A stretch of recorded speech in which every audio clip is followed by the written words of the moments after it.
Hello everyone, welcome back to my mini vlog. Today is 3rd of June and we're starting our mini vlog with the breakfast.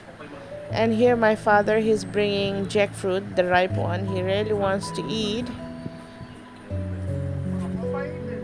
And these are our pigs.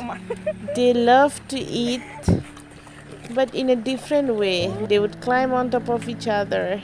Later in the evening, what we did is we went to the departmental store. We have got some things to buy. After we bought, we went to get knives for cutting grass.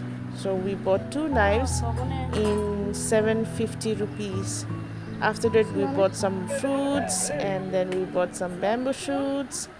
After that, we came back home. That's all for today. Thank you for watching.